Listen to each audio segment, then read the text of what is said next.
That was my verse. Oh, sorry. Well, we can play later. Thank you everyone for joining. My name is Megan Denenberg. I am the co-founder with my partner who you just heard from, Taib Smith of Little Giant Creative.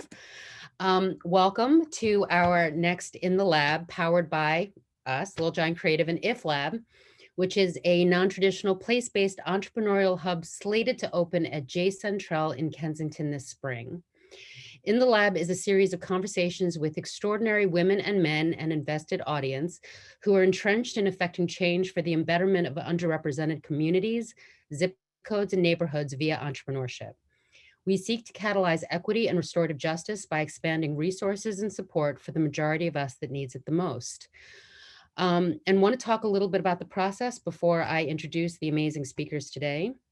We like our conversations to be conversations. And so towards that end, we know that we have a very polite and kind ecosystem.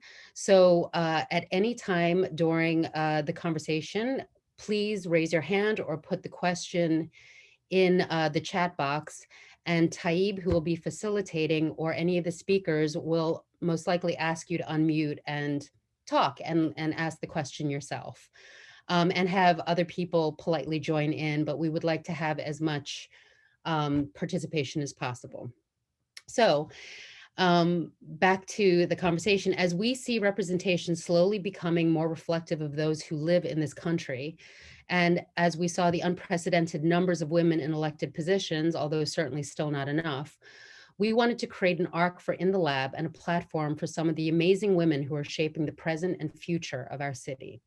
So a big thank you to and welcome, in alphabetical order, Councilmember Helen Gim, Jovita Hill, Executive Director of the Mayor's Office of Engagement for Women, and Samantha Porter, the Community Engagement Advisor and Outreach Manager at the Federal Reserve Bank of Philadelphia.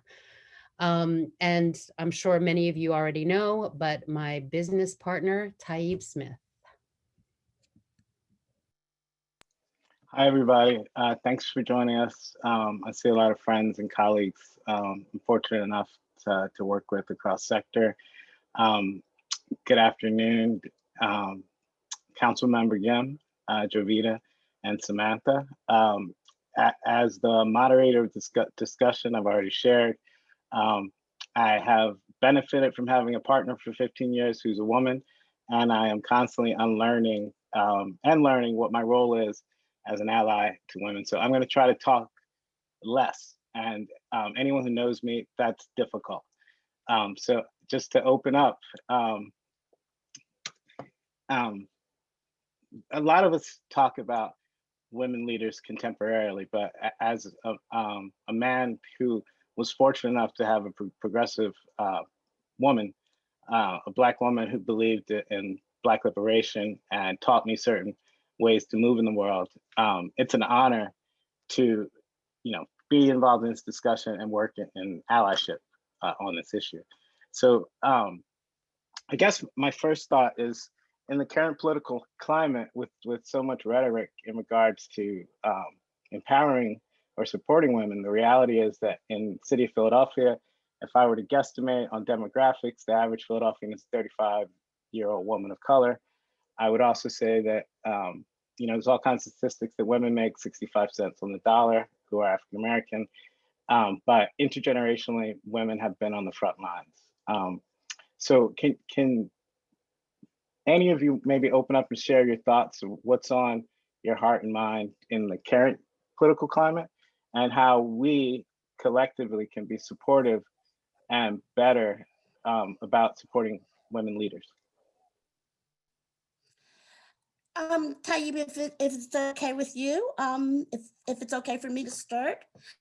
We're right here in Philadelphia, and there has been a very long history going back to abolition of women leaders. As a matter of fact, it was the abolition movement in and of itself that produced women leaders, both Black and white.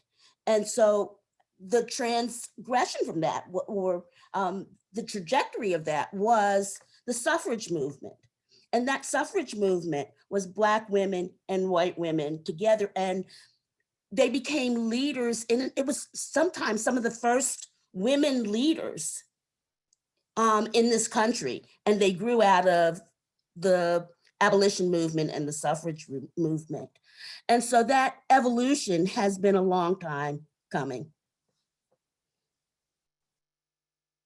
Thank you for that. Councilmember Gim or Samantha? Samantha, do you want to go ahead? Yeah, you know, I really love what Jovita just shared there, because it makes me think about, in this current political climate, the term that keeps coming to my mind is around intersectionalism. The conversation has in a way, people have tried to silo it and not talk about where, you know, being a woman and being Black or a woman of color is intersecting in our lives, and that, you know, they should just oversimplify it. It's like BIPOC communities or LGBT communities or women, and it's not those intersections. And so what I'm really interested in and watching very carefully in this current conversation that we're having is how aware people are around this sort of intersections. Because I do think that for women particularly, that's important. There's a lot of things that will intersect in all of our lives, but you know, if we want to be able to elevate people, we have to appreciate that intersectionalism. So that's really top of my mind and on my heart right now. Councilmember Gim. So good afternoon, everybody. Good afternoon, Megan, Taib, to Little Giant Creative, and to my fabulous panelists, Jovita and Samantha. So it's a pleasure to kind of virtually see everybody. I just wanted to, you know, express gratitude for being able to be with everybody today and have this important conversation. You know, as a woman, we stand on the shoulders of giants, of women who came before us, who fought for better neighborhoods and communities, who fought for schools, for the sacredness of their families and their children. And I have been really fortunate to be part of organizations and groups that lifted them up. And, you know, as an elected official, one of my priorities for me is to continue to use this platform and space, and not only to support and uplift women, but to redefine how women look in the, you know, like in this world, and as a, you know, as a force, and how, you know, many Black women in particular have been sidelined along with other women of color. Black women have been at the center, for example, of housing issues, of childcare, of public education battles, of criminal justice work, of revitalizing communities that have long been, you know, neglected, and they're at the forefront of the work to reimagine them. And much of my work has come out of lessons learned, fights that have been alongside of women, whether they're in Grays Ferry or in Kensington or in the parts of the Northeast or South Philly. And, you know, I hope that we can continue talking about, you know, all the ways that's going to look really different in 2021 and beyond. Thank you for all sharing that. Councilmember Gim, you reminded me of something that's on my desk that I'm just going to do a random plug, but Race for Profit by Ms. Taylor, who was at Princeton University, is actually a resident of Mount Airy and won the Pulitzer last year for this book. All right, so here comes Troll Taib. Megan and I brought Richard Rothstein in 2017 for the A Dream Deferred project. And I have seen numerous institutions, nonprofits, banks bring Richard to Philadelphia after we did, to talk about his book. But this book won the Pulitzer, and I've seen very few people in the region quote this woman, and she lives in Mount Airy. So I guess for my next question, and I think he has been a good friend. Professor Kianga Yamada Taylor is an amazing friend, has been like critical on the work around housing and helping us, you know, sharpen our thinking. This isn't the same battles from a half century ago. And women like her who've been redefining how we look at longstanding issues of housing injustice, writing books that excite the imagination and recommit ourselves to new work, whether at the municipal, state, or federal level. This is the kind of leadership that I think is so powerful. And what I love about Kianga or Professor Yamada Taylor is that not only is she speaking at the highest levels of academia and of policy, she will come to a city council hearing to stop, to ensure that evictions don't become or continue to become a way of life in Philadelphia. So she's amazing and perfect example of what we're talking about. This is so interesting. So this is helpful because it helps me now know who I need to call in order to become friends with Dr. Taylor, because she's going to single-handedly influenced my life since that book came out. And I'm so glad that you all want to have, her as an example. Just recently, so for those who don't know, I work at the Federal Reserve Bank of Philadelphia.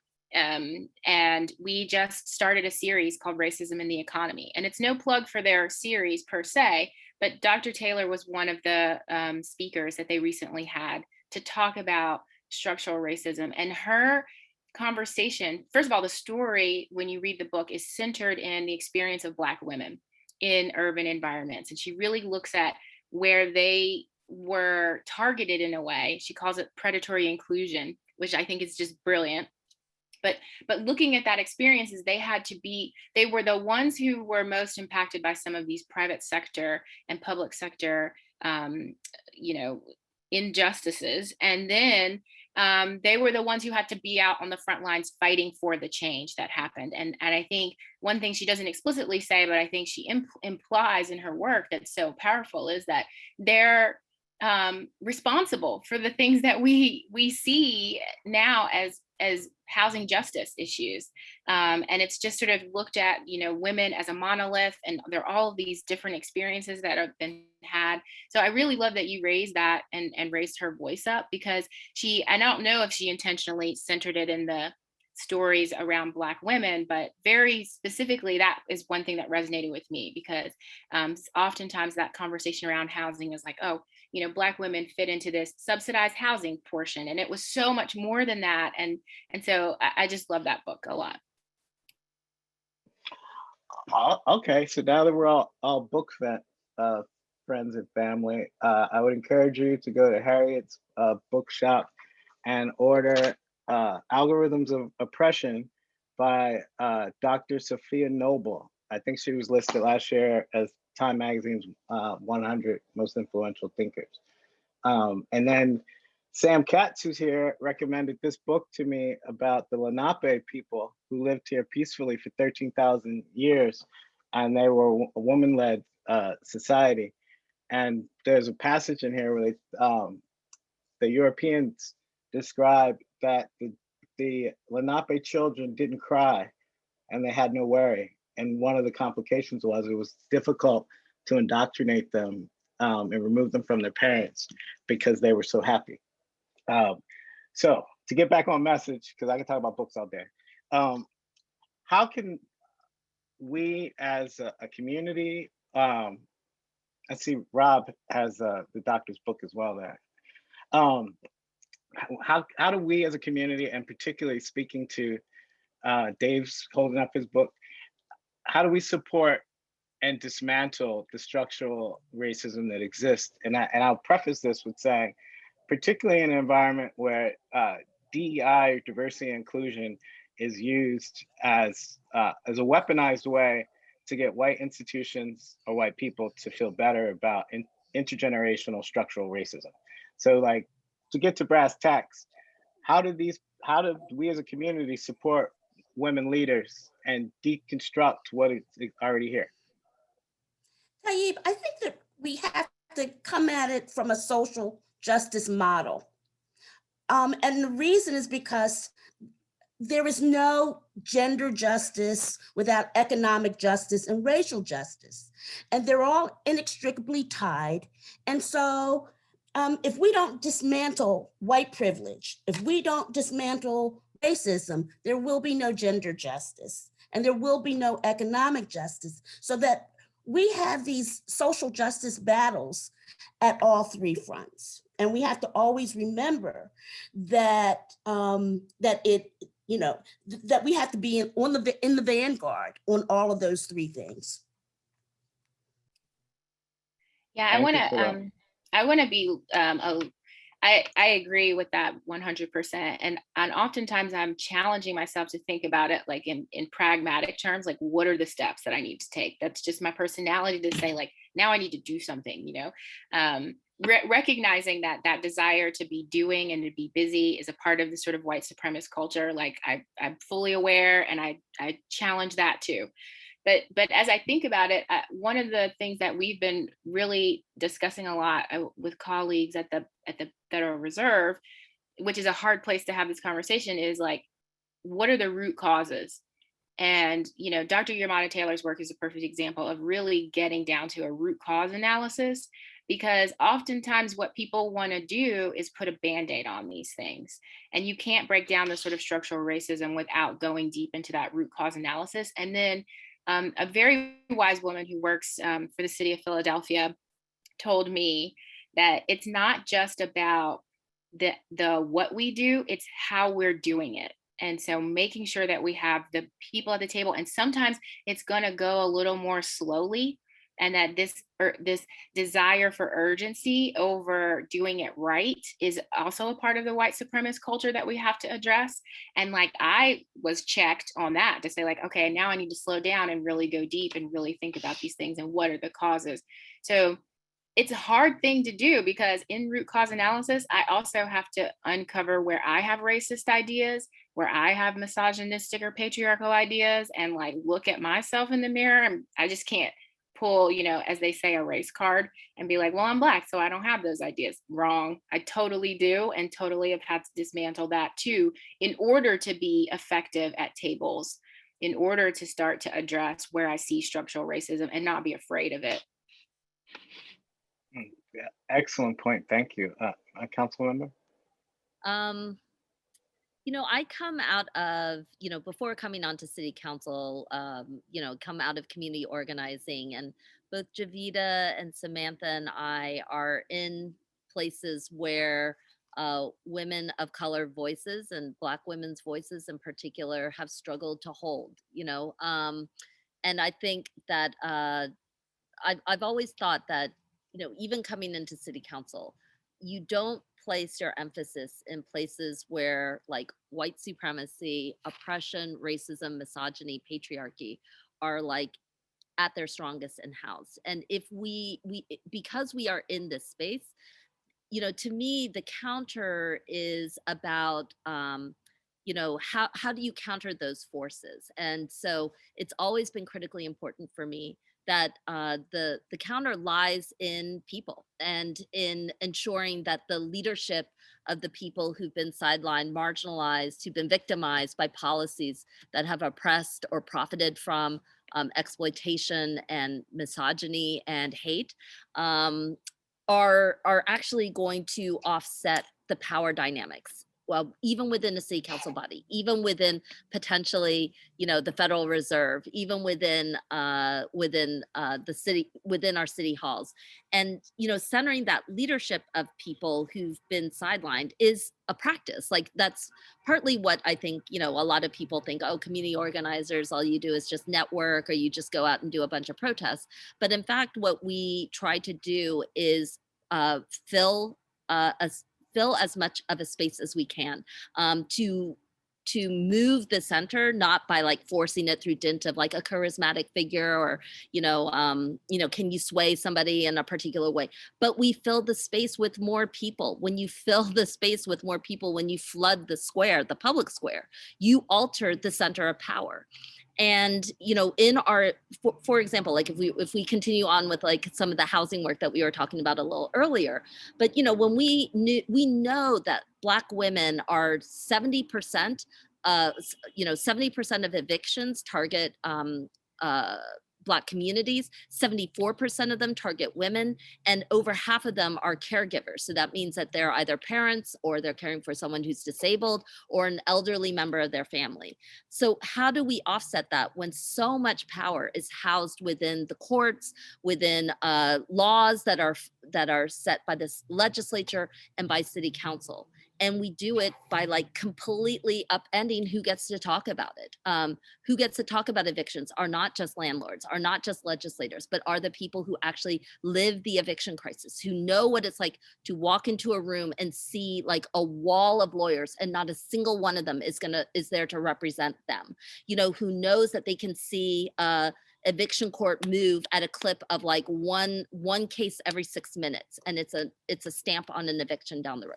So when we start to offset that power, when we have women and Black women in particular at the leadership of all of this, then we, you know, that's how we were able to win like a seed money on like the first tenant legal defense fund. That's how we started an anti-eviction task force that led to rent vouchers that became the program now known as PHL Rent Assist, that is moving $60 million last year in rent checks. You know, when we first called for an eviction moratorium last spring, people are like, you know, this is ridiculous. You're not going to stop evictions in a city that ranks 4th in the nation in terms of evictions.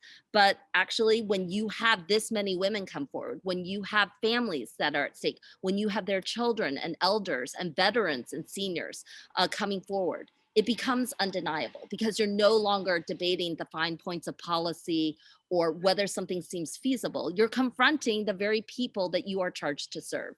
And I'm really, you know, after we won a rent moratorium, you know, we said that we were going to get people to pay their rent, and people are like, absolutely not. You know, no way, no how. We were on the phone with state legislators from Philadelphia who laughed about when we said we're going to pay people's rent. And, you know, we started out with the city with $11 million seed. By June, we had won $150 million in rent money from the state. In January, the state passed $500 million. And, you know, this past weekend, or Congress yesterday, passed a $1.9 trillion COVID relief package that has $27.4 billion in rent assistance money. And we will be the ones, you know, to deliver because, not because like we were smarter or, you know, there was anything special about the city. We moved because people moved us.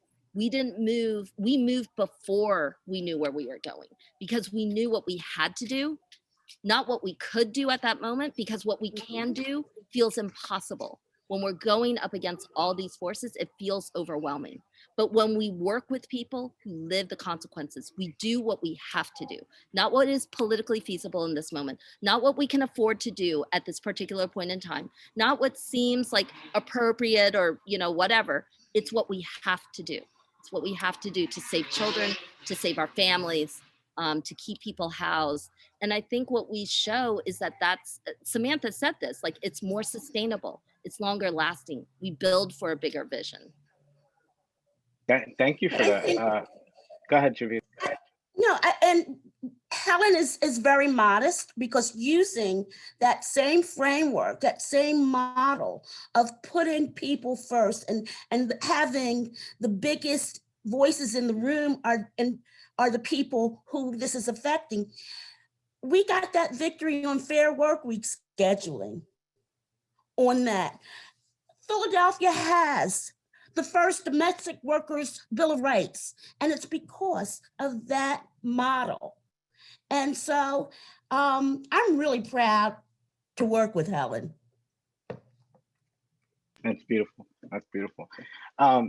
Helen, when you were testifying a moment ago, I mean that in the church way, it reminded me all these different things that I've learned through, you know, folk knowledge or talking to elders or historians or reading, right? And there's a quote, and I can't remember specifically. I think if anybody, Sam Katz might know it, but the gentleman who developed Levittown, which was the first suburban development, has a quote where he says that it's hard to be socialist with a mortgage.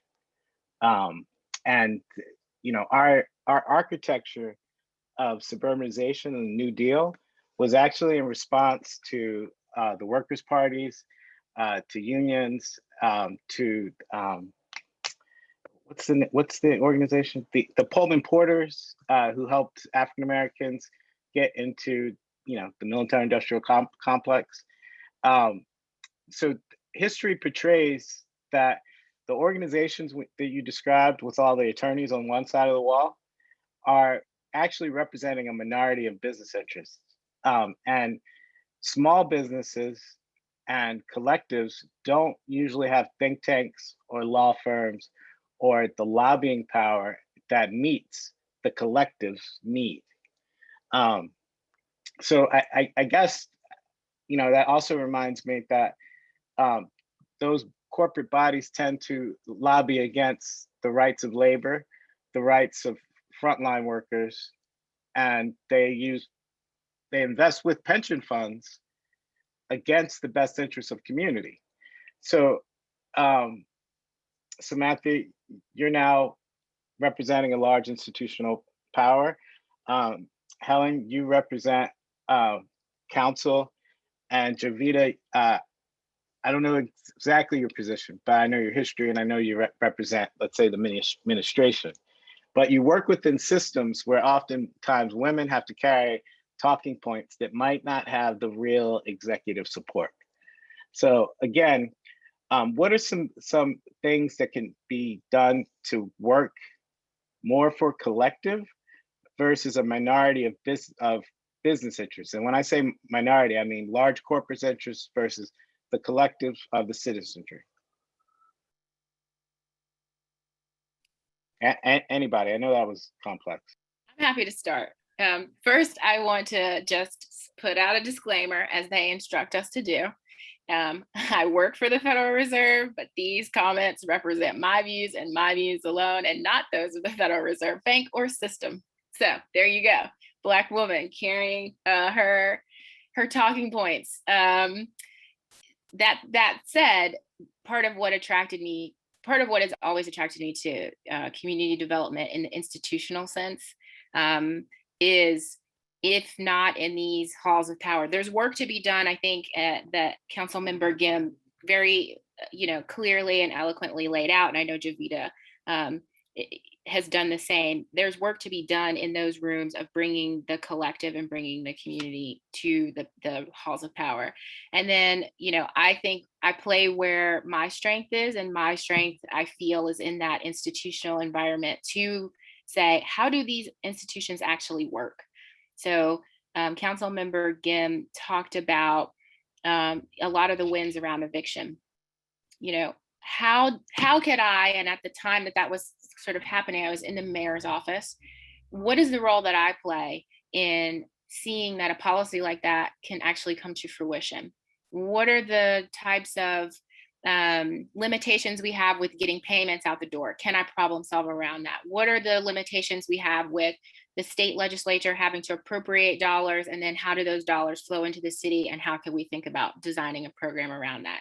All of that is very wonky and very technical, but that's the space where I feel that the contribution, particularly of women of color, is missing. When I go into those rooms, it's a lot of white men, and they know a lot about finance, they know a lot about law, they know a lot about accounting, municipal, budgets, and that, someone like me is not there, is often missing.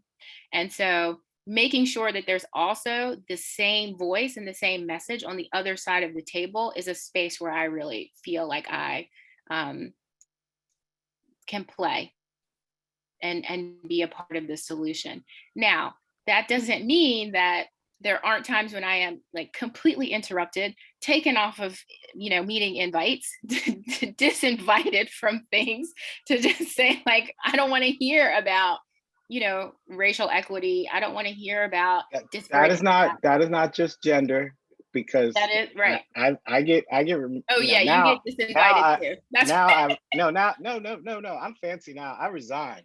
But before, I used to get taken off emails. They would whisper about me. Now come find me. Right. Try to get on my calendar. Right. But so to that point, I say it is something that I'm learning about a lot in anti-racist work, is there's a burden on women, and particularly women of color, to continue to push through and not ask that the white people, particularly the white male power structure, change. They'll sit by and say, like, I'm here for it. But then when it's time for the talking part, like, I'm talking, and they're quietly listening. And now I'm at the point where I can say, particularly from this institution, like, look over and say, and what do you think, and what are you going to do now? But it's taken sort of climbing in that sort of internal structure to get to the space where I'm not afraid, and I know what question I need to be asking, and it's not so easy to disinvite me. That could change after these comments. But I'm willing to take the risk. I'm willing to take the risk. Wow, just call me, strap up. You know what I mean? I'll put my bulletproof on. We're in these streets. So I guess this is the time, because we have so many distinguished guests, and particularly, I usually do shout outs, but I see Rachel Ferguson from Visit Philly. I think of the people here, Kelly Jackson probably has known me the longest. I see Adriana, who is the executive director at the Kensington Corridor Trust. You also write a check to the Kensington Corridor Trust. Would anybody like to ask any questions of our distinguished panelists? Women first, and then I'm sure Richard Binswinger's got something to say. David, you usually ask a thoughtful question from the Goldenberg group. And I'm curious what Sam Katz will say, but women first. Don't be shy. Anybody.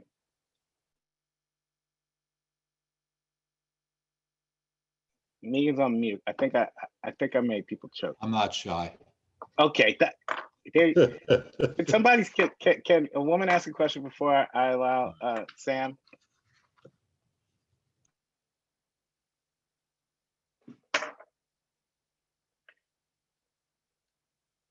I demand. Okay. Jill, I know you're on here. Jill from the Merchant Fund. You have to have a question. Somebody, Adriana, you don't want to catch me on our next board meeting if you let Sam go. Here I come. Showing up.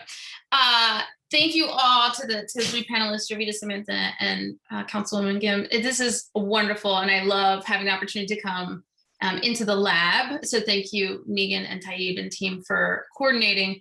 So I don't have a question as much as a comment, and that can convert into a question. So at KCT, we're really actively looking at new economy frameworks, solidarity and just economy frameworks, and really thinking through what it looks like to move collective ownership into the commons as neighborhoods take back power over physical real estate assets. So that's the work that we're doing, and really preserving and protecting those assets for the neighborhoods to govern and control directly, right? Rather than extractive capital, which is the way we've done it historically. And for us, it's a matter of really spinning traditional capitalism on its head to say, hey, we don't want you coming into this neighborhood anymore to extract capital and to just build as you please and do highest and best use. We want this neighborhood to dictate and indicate what they want to see and what they need, and really preserving affordability and quality. And so I would just wonder, in each of your work, as you guys are, moving and shaking inside Philly and really have opportunities to move policy and think about the way that economy is built into frameworks like the Neighborhood Trust, do you think there are opportunities, A, to partner and to think through some of that, particularly on the policy side as we try to codify some of our work, but B, in terms of coming alongside to really support the transition of assets into the trust, many of which are city owned, alongside private real estate development that we're obviously having to acquire.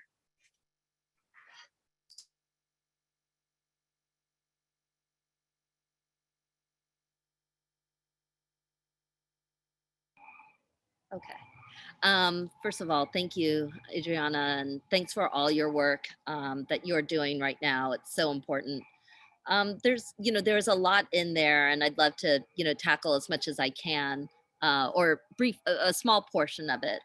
I think that if we're having a real conversation about, you know, the presence of women of color, our leadership and what it should mean, you know, there is a vision in which, like, you know, the hierarchy and the system stay the same, you just exchange the players, right? And so you could just have a woman executing on the exact same things that people who believe in extracted capital or who exploit or, you know, who are not prioritizing poverty. And then there's a vision that tries to change that in a significant way. And for me, in the conversation, I think that in the way that Samantha tackles it so deeply with policy and with presence and, you know, vision, you know, my job as an elected official is to counter it with people and to really bring that force in. And so, you know, I don't think any of us are naive about what we're looking at in the area of development. If things were to go their basic course, I mean, like I said, you can change out different players on any different basis, but if they go their basic course, you know, the systems will favor the wealthy over the poor, the connected over the disenfranchised, will favor the individual over the broader many people, and that is not a mystery. You know, it is the reality. We see it happen over and over again. And when we sometimes ask ourselves, like, why does this never feel like it's really moving and changing? It's because even if the actors have changed, the system has not. So fundamentally altering some of that and recognizing that if your questions are, because we don't actually know where we're going with this economy that we've got, we don't actually know where we're going with this world that we've inherited. Is that actually then the people who are forming, shaping vision, and then evaluating that vision and basing it on how progress is being assessed, understood, felt, and uplifted, are going to have to be the people who have been typically left out of these environments.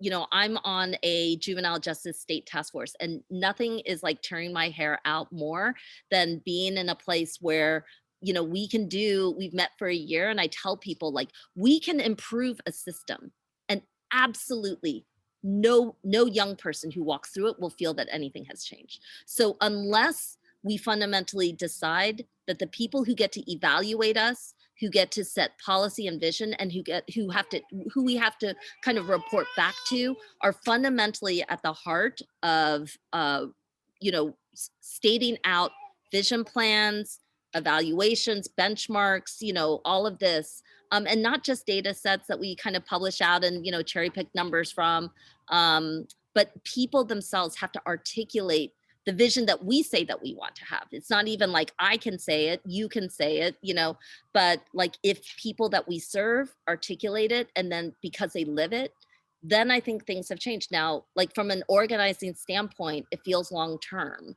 And, you know, I really do think, like Jovita said, like this put people first vision kind of gets, you know, like kind of spread out, so like it's almost meaningless. You know, people get really good at civic engagement, which is a term that you know, like I don't want to hear like civic engagement, blah blah blah. You know, like if you are truly in the means of engaging people, you are going to check yourself, like in a big way, because the systems are so messed up. So structurally, vision wise, who gets to operate and who gets to evaluate is fundamentally different. But if we're really good at that idea of centering a different vision of people, our offices do actually look different. Mine are led by women. You know, we've had like, I'm very proud that we've had 4 babies in 5 years. And, you know, we're like a place where women can thrive, be in leadership, and continue to grow. You know, we are, you know, your practice looks different. Like, you know, you're not the same kind of person that people expect to meet with. And so, you know, some of it's intangible, but at the end of the day, there are concrete things, and it doesn't have to be long-term. It doesn't have to be like years and years away. It can actually be in our time. And it actually has to be, honestly, it actually has to be in our time. So it doesn't matter whether we want it to be or whether it should be. It has to be, or we move into another space where it can be. Adriana, your comment reminded me when I was in college, I worked on a project where where a group of Black women were figuring out how to purchase this entire development, Jefferson Manor in North Philadelphia. And so one of the things it reminded me of is that sometimes we are so much in the heat of doing the work that we don't document our work, so that people should not have to start from scratch to figure out how to have these trusts to purchase their own pieces of their neighborhood. So there's a model that exists, but I'm not sure that that model has been documented. So we can say, oh, this is what Jefferson Manor did at this given point in time. So I think when we're in the throes of the movements that we're doing and the things that we're doing, I think that we also need to document it so that people coming behind us don't have to start from scratch. Can I just add on to that, because Jovita makes such an important, she makes such an important distinction there around knowledge. And I really appreciate that. And one of the things that I'm committed to, especially as I hear you talk about your example, and that's something that's coming up a lot in a lot of the sort of long-term recovery, like what does it look like after COVID if we do have an equitable recovery? And if we do have an equitable recovery, we see ownership of property, and we see ownership of businesses. We see all of these things change. We don't just say people are like better off, but we get specific and we say like not every building is owned by a huge real estate corporation. It's owned collectively, and there are a lot of different models. But one thing that it occurs to me, and I'm really focused in on in my work at the Federal Reserve, is there's so much information that is not transparent and not shared with organizations in order for them to be on a level playing field. And so you see all of these images around equity, and it's like somebody's on a box and somebody's on the ground, but they all can see over the fence. And in my mind, those boxes are filled with information. And there's just some people that it's being packaged for, and some groups in the community that's being packaged for, and they have access to so much information about how the rules work, about the data, about the money, about lending, about all the things that you're, I'm sure, problem solving. And the reality is you're problem solving it and spending your energy problem solving it. And there's somebody who already knows how it works, and they just need to tell you and then let you into the room. And so there's like an information equity piece that is really important. And so to the extent that I can't be, the Federal Reserve isn't a funder, so I can't say like, oh, we're going to help you fund that project. There is a lot of data and a lot of information that I can point you to that shortcuts what you need to spend your time learning. And certainly I've experienced that in my own life. I was in the trauma zone working, and I'm like, why does this problem feel so big? I cannot answer these questions. And it's because like I'm down here in the weeds trying to just day to day figure it out. And then there's people who are elsewhere who really have a different view and can share information with me that says like, oh, the thing we're thinking about with land trust, that could actually work now that I know these other, components or this other information, or how lending works in a different way. And I'd hate to see people say it as like capacity building, as if organizations don't know how to do things. That really annoys me. It's a term that they use, but it's that the information is not available for those organizations to use in the same way. It's just not equitably available. And so that if that's a way in which we can partner, then, I'd love to do that. And I think that's a part of what Jovita really eloquently pointed out around documenting. This is what we've already learned. We tried this before. So now we can grab a hold to that and take it to the next step. Thank you for that. There's a question from the call that you can all see, but I guess the best way to synopsis is, how do we move funding from prison industrial complex, or all the different ways that we respond to the divestment, to things that are more impactful and have a triple bottom line benefit on community? Yeah, so we have to. The COVID relief package that moved through Congress gives us the opportunity at the local level to do something big. It's one thing for numbers and money to flow into a city, and it's another thing for a city to do something with it that's transformational. My feeling is that right now, in this moment, we are in the middle of planning out a budget for the city of Philadelphia and its 1.5 million residents and the 5 million people who surround us that needs to be transformative. We want to be clear about what it is that we want, what our people need, and how we want to see a game-changing amount of funding going towards places that have traditionally not been supported, whether that has been around housing, whether it's been about school infrastructure, whether it's been about anti-poverty campaigns, food access, about small business recovery and growth and vitality. You know, again, the question is like, how do we do that? And so, you know, you've got all these different systems, all these people who are responsible. You know, for us, it always starts with people. So we're doing recovery budget town halls. What do they look like? We're trying to come to consensus. We're trying to list out priorities. We're trying to ensure that people who are going to advocate for these priorities get the information that we need, as much as what was said earlier about the information equity gap. We're trying to bridge that. And so, you know, this work never stops. And, you know, each opportunity that comes up every single year, we're tested on new methods, new opportunities. You know, we want a new, I think, you know, Nicole put out really beautifully the importance of us moving away from 1 out of 5 city dollars being spent on prisons and on policing. And if we had the $1.2 billion to come in, would we want, you know, over $250 million of that to go towards policing and prisons again? Because in the absence of our action, it's likely to go that way.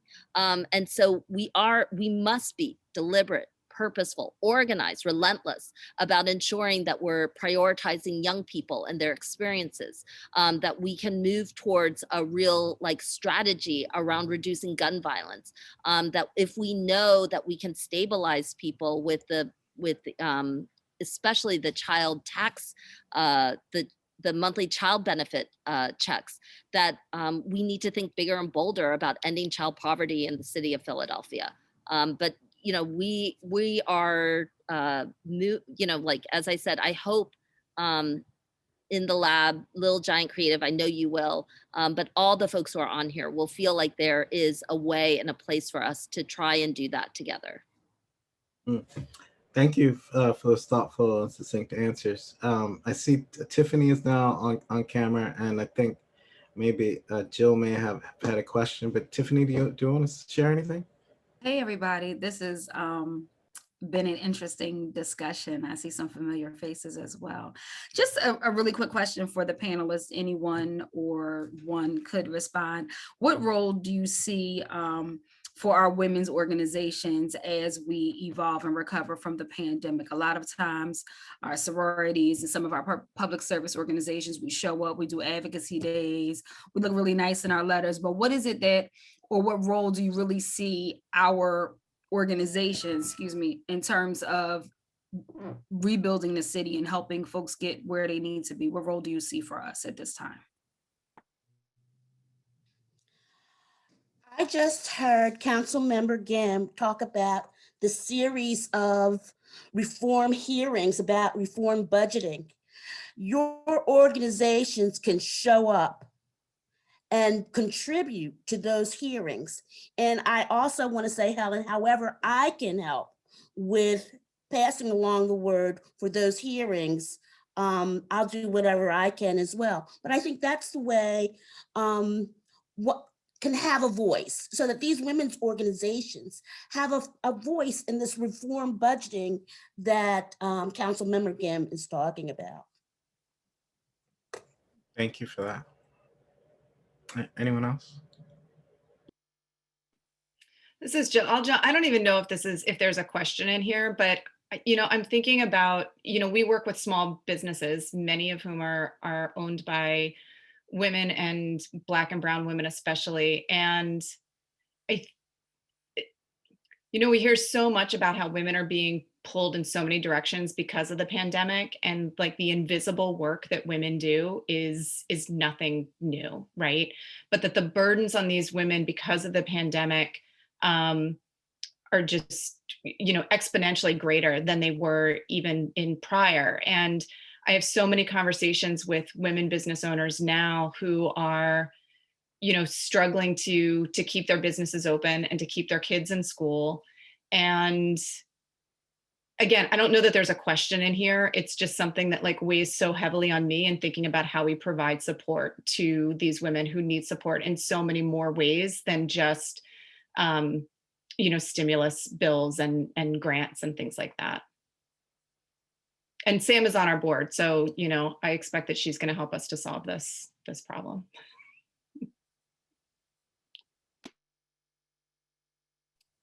I actually do have a comment that builds on that, what you're sharing, Jill, and on the previous question as well around what women's organizations can do.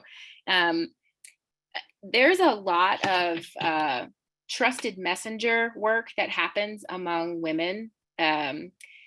So to Jovita, to support what Jovita is sort of sharing around ways in which you can get involved in the small and localized way, there's messages that then your organizations and women who are in community as business owners will share with each other. And it goes so much farther than anything that would be shared like through the news, or, you hear like someone on a panel talking about it. It's like in those spaces when that information is useful and authentic and transparent, you have a lot of power to be the trusted messenger into the community and make sure that people show up. And I think specifically about what we've just seen in Georgia, and like incredible in Philadelphia as well. There's so much there. So I think, while yes, I agree that women are being pulled in a lot of different directions, they are such an important stakeholder in terms of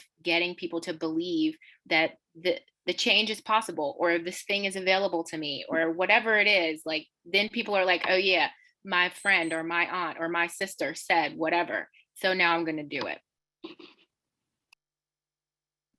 To that point too, I will just say that I also think that what we're seeing too is just creating space where these women can come together and talk to each other about their struggles and know that they're not alone. Because like being a small business owner in general can be a lonely enterprise. And knowing that the things that they are experiencing is not theirs alone to carry. And that there's others that share that has been, I think, a really powerful thing, just again, to create that space where they can have those honest conversations with each other. Thank you for that. How are we doing on time, Little Giant team? I see we lost a couple people. I want to be respectful of everybody's afternoon. We still have about 15-20 minutes left. So I guess I'll open it up to some of our other members. Richard, David, do you have any thoughts, questions, more in the comments? I know, Richard, you ain't shy. Go ahead. Well, I literally am texting Sam so I'll write. I was texting her with the question I was going to ask her behind the scenes, but I'll ask her directly. And that was when she was talking about the fighting the white privilege that's in her, the urgency and those thoughts. It seems to me that at some level, some of those things can be good at different times, and that the real answer to that is it's not the only way, and sometimes it's not the right way, but it's not necessarily the wrong way either. So I wondered, even with or without the context of white privilege, how you would react to my statement. Yeah, I'm glad you asked that question, and I'm happy to be more precise in my response. There's a tendency towards identifying a problem and then thinking, well, what's the fastest, shortest way for us to just move this problem out of our radar? And that's what I mean by sometimes there's like a sense of urgency, particularly around racial equity, where people are like, this is really uncomfortable. It stinks. I hate it. what's the fastest way for me to say, like, I'm doing what I need to do to address racial equity, and check a box and move on, and not really go into that root cause analysis. So you go slow to go fast, right? So once that root cause is really uncovered, that's the way to say, okay, now whatever solutions we're looking at, we can really identify some better off measures, not just get this thing out of my face. And that's what I had to face, is that there's a pragmatic side to public administration that I had been trained in, where it's like, this is the problem of the day. How quickly can we get this problem off your plate? Let's take the most pragmatic approach and move it on. And within that is not going deeper into the root cause. And that's where the anti-racist work has challenged me to think about things from that perspective. So hopefully that clarifies a little bit. I agree with you that once you know then what you're solving for, you do need to put your foot on the gas and say, now we know where to actually go. Let's clean this up. But putting the band-aids on it and kind of acting like we can just sort of placate this keeps us in this sort of structural challenges that obviously we've all seen persist.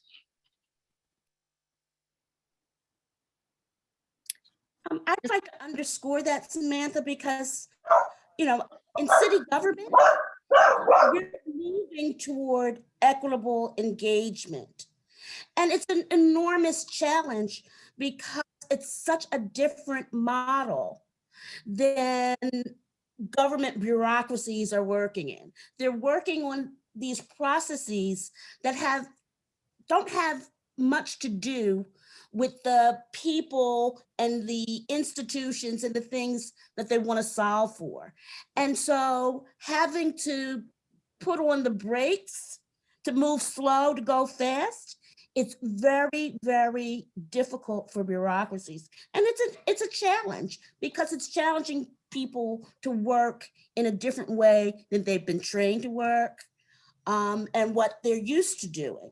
And so, but I'm committed. I am committed to an equitable engagement process. The work is hard, but I think at the outcome will be moving to a more equitable Philadelphia government. And so I'm committed to it, and I know Helen is committed to it, and the Philadelphia Commission for Women are committed to it. And so we know what the challenges are, but we're going to move ahead. I'll add in too for Samantha, because I think she said it really well. But, part of reconciliation is listening. And I think what we have to recognize is that there are tasks, there are daily tasks that have to get done. But when we are dealing with some of the issues that I think Samantha's talking about, which is the root cause, when we are starting to hit upon the things that really hold people back, deny opportunity, make people leave your organization or give up, then we are actually not just talking about daily tasks. We're talking about the importance of listening, about the importance of acknowledgement. I'm going to, guess that many of us who are on this call have been in spaces of privilege where either we have created our own organizations, established a sense of culture. We're not, many of you, I can already tell, are not necessarily, because you're attracted to Taib and Megan. So it's just, it's natural, right? But we too have to really check ourselves and spend the time to do it. It means that we, the folks, like if many of us are in decision-making capacities, it means you step back. On this one, you allow, especially Black women and women of color, to engage on their terms, which I think is a tough thing for a lot of people to do. It's not on your terms. It's actually on another set of terms. And it doesn't mean that you don't get past it. It doesn't mean that you don't win something. It means that you're committed to not repeating harm minus intent. This has nothing to do with intent, but that we don't repeat the harm that has come before us, and that we don't recreate the failed policies that drive people out of organizations. I think this is a very important practice, and I don't know that you know, a lot of, especially folks who have been told that they're the most creative, the most innovative, the most cutting edge, you know, the ones who are doing like the really cool thing and filling the niche that never existed before, are really spending enough time checking ourselves on making sure that we're practicing and then continuing to improve what we promise to deliver on, because external and internal becomes pretty closely tied, especially over time. Like on the front end, you can move really fast and, you know, go beyond your internal complications, but over time you will see internal issues really reflect out on your ability to move more nimbly, to be able to develop and expand that kind of level of public trust, and your willingness, I think, to, you know, engage civically, to put yourself out there, to allow other people to come in. And so, you know, it is a lot of self-practice, I think it's self-care, even though sometimes it feels like, you know, you're spending a lot of time on internal practice, but it feels really critical. So just wanted to thank Samantha for really pushing on that. So I think in this day and age of Zoom, where everybody is being booked back to back on the hour, I think we're drawing to a close, but I did want to end with one question, and it's a pivot from all the talk around policy and civic engagement, sorry, council member. But I would like to talk, I'd like to ask a question about what it means to be a woman in power, because I think about this often, and I did a little bit of work in my women-led coalition around this topic matter. But I remember when the book came out that was called Lean In. And it was all about how women were supposed to lean in and be more like men and have behaviors to get things to be effective. And I argue with my partner, Taib, we used to argue a lot more, because he used to always tell me that there were certain behaviors that I had to stymie in order to be more effectually heard. And to me, that was like banging the table and being sort of unempathic and making a stand and interrupting people. And I was always saying, no, you know, the fact is that the construct of the way the business works has been developed very specifically by certain people. So why are we, and why are our incredible, I think, contributions always being sort of washed over and not included in what the power construct should be? And my interpretation is always, why can't we make things that make us more feminine, and I'm sorry about the gender specificity about that, become more of what is acceptable at tables of power? So I'm just curious, in your experiences, because you all are in relatively large institutions that have by and large been created and mostly are still led by white men or men in general, how you find yourselves being able to be yourselves in these leadership positions. Oh man, yeah, Megan's trolling me, but I'm gonna be quiet. Go ahead.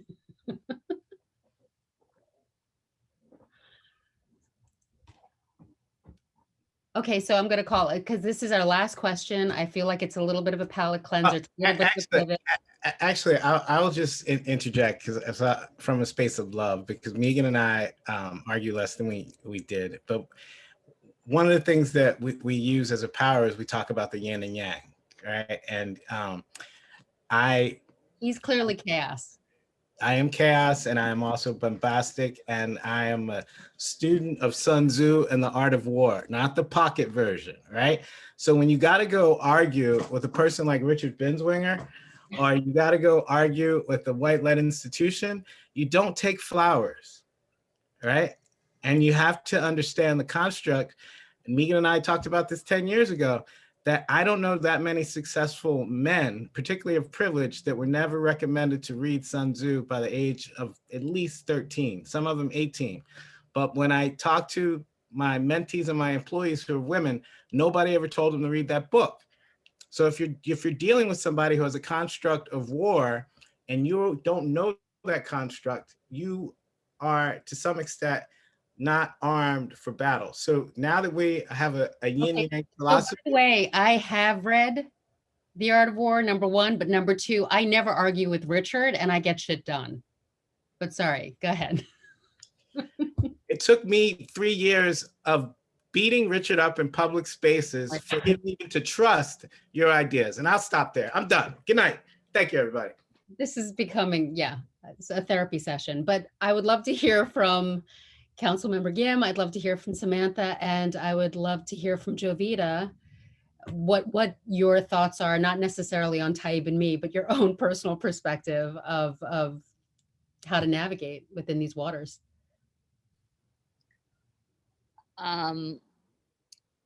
Well, I haven't read Sun Tzu, but I believe in women warriors who have done heroic work in transforming how we look at, our current, like right now in this moment. Again, I said this earlier, there is a belief that you can just exchange different people within a hierarchy. The systems don't change. It looks cuter, younger, more colorful, whatever you want to say it is. But fundamentally, my belief is that when I enter the room, the game has changed. And I hope that that's what women in leadership try to do. And it's not because, we blast in with like red stilettos or combat boots or kitten heels. It's because you come in and the dynamic has shifted. And for me, a lot of my strength, look, I'm a 5'1" Asian American woman. I'm not like physically intimidating. I'm not tatted up. I'm not going to do, all these things. I'm not going to be like the, whatever, the loudest person in that moment. But I can take you out, and we can do it in ways that are not typical, that are not the traditional tools of warfare, of gender warfare, of capital warfare, of others. I bring people with me. And when I came in, I said that I would carry people with me into city council so that their voice would be as strong as any lobbyist that ever walked through. And you don't just say it, you actually have to make that happen. You have to create a new dynamic. You have to set up new structures. You have to do it so that, people who are used to like closing the door on constituents or turning off an email or ignoring a letter or a phone call suddenly cannot ignore you anymore. That means new strategies, new ways to reach people, new ways of talking, uplifting new leadership, voices that penetrate through the morass. You don't create a culture, a personality that consumes everything. And especially in politics, I think we're obsessed with like a celebritization of politics, or we water it down and so that it becomes like, kind of policy-based politics devoid of human like life and existence. Instead, like a different kind of politics led by women, for me in particular, by young women, women of color, Black women, in my leadership, on my team, in the halls when we talk about policy, when we talk about budgets, when we talk about our schools, and all of that. And so I hope that when we look at women, we don't say that I'm the woman in power, right? But we look at women and we say our presence here makes all of us more powerful than we've ever been. And if we can truly say that, if we mean it, and if they can feel that, if women that we represent can feel that, then we have become women of power, not just women in power, but women who are carrying a different game. And to be honest, we have to change this game. It is punishing. It is depriving. It is destructive.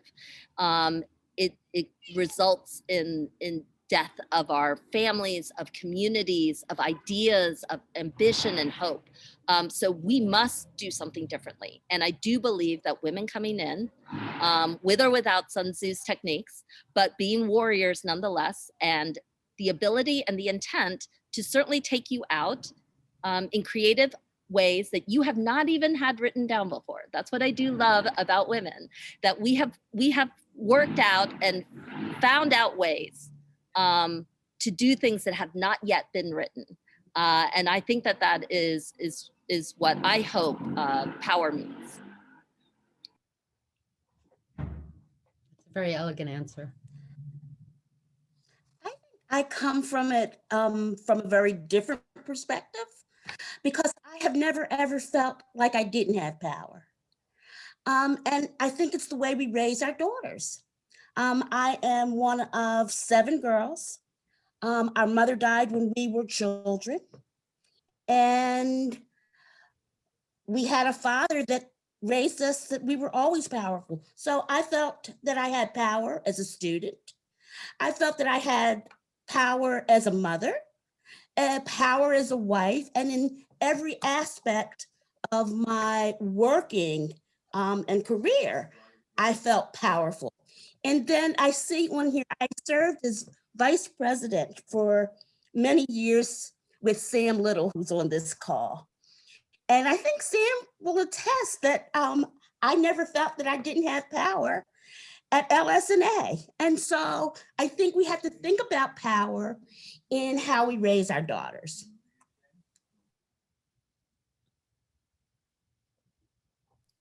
I was afraid that I would have to follow 2 amazing answers. So I'm a little bit annoyed with myself that I didn't go first. I 100% Megan started from the place that you described, which is take on the characteristics of a man, and that is how you will be able to move in spaces of power. And one of the things that I learned in doing that and observed at the same time as recognizing that, you know, as a woman, what is power, is that I was being inauthentic and the men that I was working with were being authentic. And there was a wide variety in how they would show up. I knew men who were very quiet and soft-spoken, but still very powerful. I knew men who were bombastic and would beat the table. And they were also very powerful, you know, and everything in between. But what I found myself playing into was this sort of archetypal view of what a man should be, and like, you know, what I needed, how I needed to show up and not. And so I think being a woman in power, the one thing that I hope I can do is be authentic and be free to be curious about things in the way. And that is where my power will ultimately lie. And then what I loved about, you know, both Jovita and Councilwoman Gim's comments is I get to change the game and who I get to bring along. And what I would like to do, I'm constantly thinking about my radical imagination, like what does the world look like, you know, if what we're doing is working. That bring along is not just being free to bring along women of color, but it also then creates ways for me to have allies with white men in a way that I felt I was in competition with them before. But so I'm bringing along people in a different way. And I still, you know, it's like a dream where it's like, I know some of the aspects, but I can't really describe what happens in this radical future that I imagine. So I just try to stay really humble and think about it every day, try to refine that view on it and show up as myself. And that freedom, you know, I wear a nose ring. You know, sometimes I wear my hair in an afro, sometimes I make it straight. I can be a little bit country, a little bit rock and roll, whatever it is, like that is power in my mind at this point. So that's all I can say about that. I have to say, I think your answers were just as beautiful as the previous 2, and I really appreciate that perspective, and I really do hope for a radical future as well. Unless there are any other questions, I would like to really extend a big thank you to the 3 of you